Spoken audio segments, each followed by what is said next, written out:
We gotta go through this. What? You've got kangaroos loose in the paddock, mate. We can't go through that. If there's one thing I know, it's timing waves. That's what I was afraid of. And common sense of 3. Yeah.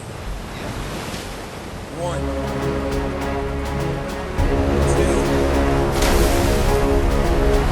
3.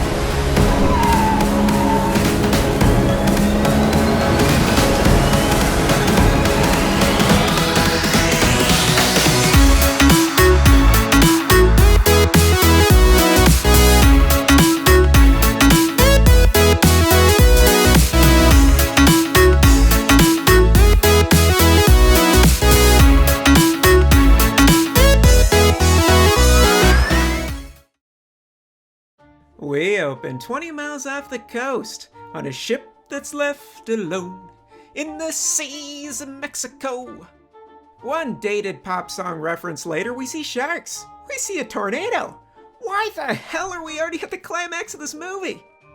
A shady shark fin deal is going sour between scumbag Captain Carlos Santiago and mononymous high roller businessman Palmer.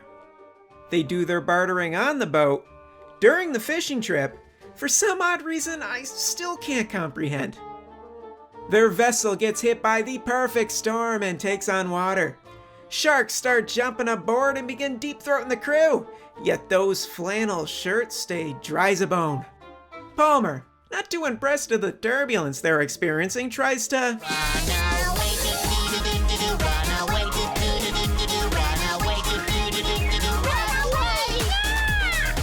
He gets in the most unproductive shootout of all time and tries to kill the captain. You know, the guy that's in charge of getting you back to land, you goof. With the ill-conceived confidence of a pre-Mr. Miyagi Danielson, Palmer threatens to blackmail Santiago, but his milkshake brings all the sharks to the yard, and damn right it's better than yours. Be gone! Jump cut to news of a hurricane approaching an LA beach bar. Nova Clark is a part-time staff member at one of those establishments that sexually exploits its female servers, making them wear bikinis while serving low-life, middle-aged men. Ah, the American dream. Sharks suddenly start invading the beach and pouncing at the patrons, including our devilishly handsome bar owner, Finn Shepard. Looking to draw a foul, this guy flops harder than LeBron. Nova takes her minimum wage job seriously and helps Finn secure the bar for the hurricane. Watch out, watch out, watch out, watch out! Out of nowhere, a shark bursts through the window unannounced. Without hesitation, Nova stabs her through the skull with a pool cue, living out her childhood fantasy of meeting an aquatic unicorn. They rush to grab weapons in case another shark just decides to, you know, follow suit and jump 20 fucking feet from the ocean through their window. The storm blows over pretty quickly, and our group, consisting of Finn, Nova, Baz, and George, now sign on to wrangle sharks like Dog the Bounty Hunter wrangles criminals. The Bounty Hunter! Loyal customer of the bar, or in other words, local alcoholic George, is almost immediately eaten alive after joining our bootleg Avengers. Since everybody knows water is the most unpredictable killer, Finn expresses his worry how this minimal amount of flooding might destroy the house of his snobby ex-wife April, who lives far up in Beverly Hills. Finn races to April's house uninvited to rescue her and their daughter Claudia. He has a pathetically masculine dispute with April's new boy toy Colin over who owns her. But April doesn't want to leave. Beverly Hills, that's where she wants to be.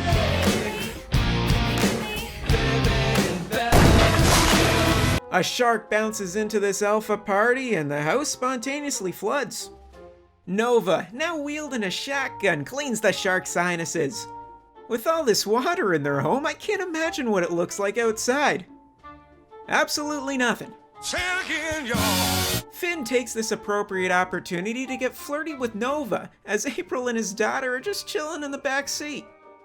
April, somehow thinking she's running the show now, tries to stop her loose cannon of an ex-husband from saving a bunch of children in a school bus. But Finn's a goddamn American hero. After just watching Mission Impossible the night before and feeling cocky, Finn decides the best plan is to rappel down from the overpass with the climbing gear he conveniently keeps in his trunk. He proceeds to put every child's life on the line by having them merely hold onto a rope unharnessed while Baz pulls them up one by one. These kids, though, never skipped an arm day and all get lifted to safety. Baz, working solo, just must have the most calloused hands in California because he doesn't bleed a drop from rope burn. They start driving to now rescue Matt, Finn's son, who was just suddenly and lazily tossed into the storyline. Their car stalls, starts leaking gas, and then explodes, because the special effects team clearly rushed through every other scene and had some time to kill. They make it to an abandoned airplane hangar to find Matt. The weather outside is frightful, but their son is so delightful. Another Sharknado rips through. They find a helicopter in the middle of the runway that miraculously went untouched. Matt gives it a once-over and says it's good to go. It's a great thing helicopters are never prone to crash in poor conditions. They raid a hardware store for some supplies. Matt comes up with a pretty radical plan. Instead of letting live sharks rain down on people, we're gonna get in that chopper and throw bombs into the tornadoes, blasting those bastards to bits. I like it, but how is that gonna stop a tornado? Tornadoes happen when cold and warm air meet. Now, if you drop a bomb head right in the middle of it, you just might equalize it. Like, what the fuck? He starts hitting on Nova. Nothing like putting the moves on the same girl as your dad. Well equipped with their shitty plan, Matt and Nova lift off and anchor the copter right next to the first tornado. As you do when you want to bomb the fuck out of a dangerous weather pattern. They toss a propane canister into the eye, and to the surprise of every person, with even just half a brain, it works like a charm, making me wonder how different the Wizard of Oz would have been if Dorothy had access to explosives. Matt and Nova bomb the second of 3 tornadoes, and then expectations become a little more realistic. Nova skydives prematurely in celebration and gets swallowed whole. Oh my god! Matt crash lands the chopper, but you remember Finn? You know, the hero? He launches a truck with explosives into the last tornado and saves the day.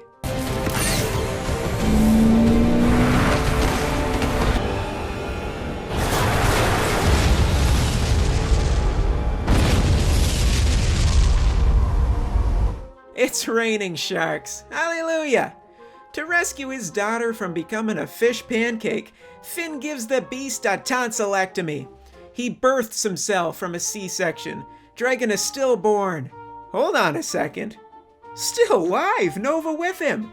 She somehow survived the 400-foot fall and running chainsaw. Matt ends up getting the girl, and Finn settles for his ex-wife.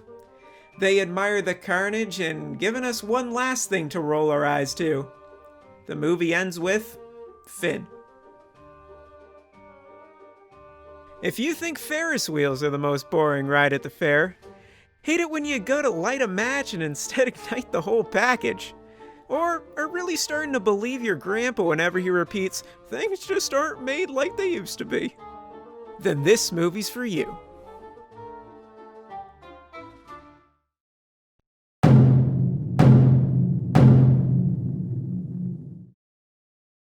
Drop a like and subscribe if you want to see more horror recaps. Comment down below what movies you want to see butchered next.